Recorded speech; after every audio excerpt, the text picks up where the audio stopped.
All right, welcome to Southern Antiquity. It's this week. I want to do something different, spice things up a bit, because I've been bombarding you guys with academia, poetry, late 1800s, mid 1800s, things like that. Because I kind of love those works, but it can get a little bit, I know, for most people. So even though they might not be considered antiques, they're from 1965. I'm putting them on this channel because it was a great find. 1965. I got these. Normally they go $20 a piece or more. I got them for $4, $2 a piece for each of these, with the jacket still on. So I scored big time. 1965, the complete works of Sherlock Holmes. Check it out. Let me do this one. Oh, look at that. The jacket's still on. There's one. There's two. She's a girthy girl. Check her out. What's really cool about these, on the back, you get a look at Sherlock Holmes' flat at 221B Baker Street. It's a replica. They put this on the back for you. Check that out. And you can really get a glimpse into Sherlock Holmes' life. A lot of the story takes place. This is where he does his thinking. Oh man, these are great. And I devoured these. I'm already past book one. I'm on book two. I just devoured these stories. Had a wonderful time with these this weekend. I can't wait to tell you guys about it. And as far as my favorite Sherlock Holmes story, a lot of people say The Hound of Baskervilles. It's a great story. Don't get me wrong. It's a banger. I can't argue the point with that. But we're not. I think that's the best. We're not arguing the best. We're arguing my favorite. And I got to go to the content here, guys, because I'm on book two already. I devoured book one. The Memoirs of Sherlock Holmes. I really enjoyed that. Even I think it's 11 short stories. Let me count real quick. 1, 2, 3, 4, 5. Yeah, I think it's 11. Short story, The Memoirs of Sherlock Holmes. We get the Musgrave Ritual, the Yellow Face, Silver Blaze. Like I really had fun with those. Those were fun.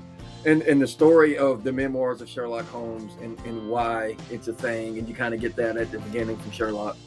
I love the frame narrative in that story. It was a lot of fun. I'll go back and read it. And right now I'm between Sherlock Holmes and Conan the Barbarian. So what a contradiction that is.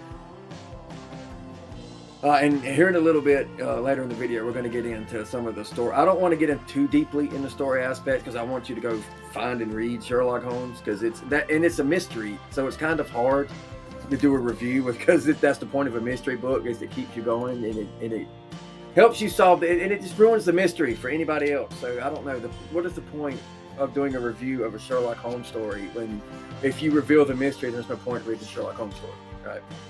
Though I do feel it's important to highlight a particular story, The Study in Scarlet. It's a novel, and it takes place early in the story, or the novel rather.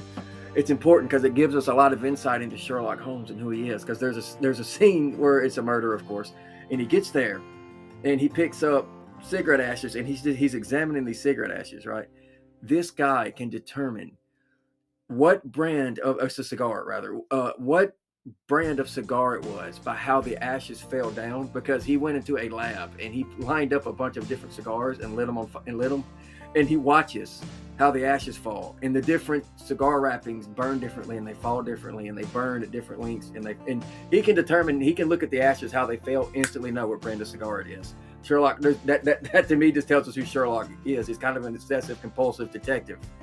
And just go read this. It's stuff like that is why this is fun. This was a lot of fun. I've been devouring, and I'm going to read them again. Between that and Conan, I've had a very exciting weekend. All right, guys, I wanted to share another excerpt here. I got to look down. I know that sucks, me looking down and all. Anyway, The 5 Orange Pips is where this is from. And this gives us more insight into Sherlock Holmes as a character, his capabilities, and these little quips, like he quips back and forth with people. And those are so funny to me. I love when he does this. A guy's basically coming for counsel, and he walks in and says, "I fear I have brought some traces of the storm and rain into your snug chamber." Which Sherlock replies with, "Give me your coat and umbrella. They may rest here on the hook and will be dry presently. You have come from the southwest, I see." He knows instantly he came from the southwest. How does he know that? He says, "That clay and chalk mixture which I see upon your toe caps is quite distinctive." He can tell just by what's on your shoes what direction you came from, because like the cigars, this guy walks around town getting just clay samples and just, okay, this area over here has this clay, this has soil. He's crazy that way. And everybody thinks he's an eccentric because he walks around town doing this. He picks up different rocks, he picks up different blades of grass. He does this all the time. And this is an example of how he quirks back and forth with people, and it's so funny. It's the funniest thing ever.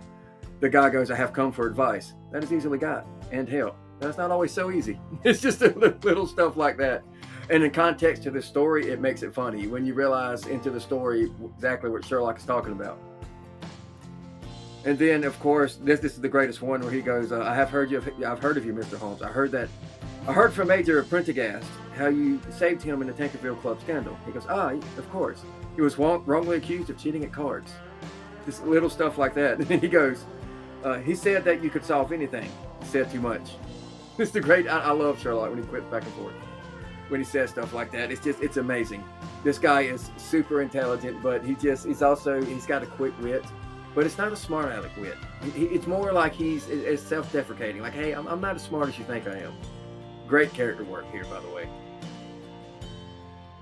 I just want to talk a little bit about the author. Sir Arthur Conan Doyle, which most people know about. This dude was a doctor, novelist, dramatist, historian, whaler, athlete, war correspondent, and spiritualist. This guy's been all over the place. Listen, a lot of these older authors they had life experience. They were all over the world. That's why they wrote such amazing stories. I think in the end that Sir, Conan Doyle, that in the end he didn't really like Sherlock Holmes' stories, which is a tragic travesty because I love them. I think they're great. Anyway, we're going to end it with this, guys. If you can find Sherlock Holmes, pick them up. I have found a great find. Holy crap, I'm happy. These aren't the normal antique books on our channel, but I'm counting them. These are great. If you get them wherever you can find them, whatever form you can find them in. I'm not one of those snobs. Audio books, whatever. I prefer physical, but I'm not a snob. I don't get to dictate how you enjoy your entertainment or what you enjoy. I'm not snobby that way. So just find it any way you can. Audio book, you can get the cheap versions of it. You don't have to get the collector's editions like I did. You don't have to do that. If you come across them, great, but you'll have fun, I promise you. Fantastic book series. No one talks about it a lot anymore. That's a tragedy considering how much of Sherlock Holmes is in our modern day entertainment. Everybody that has detective skills on all these Netflix shows, it all harkens back to Sherlock Holmes. They're all Holmes-like in their own way. Anyway, we'll see you guys next week. Next week, I think we're going to get back more to the, I have some works of poetry from, I think it's from the late 1800s again. But it's a banger of a book. It's a really good collector's item. I can't believe I found it. So join us then for that.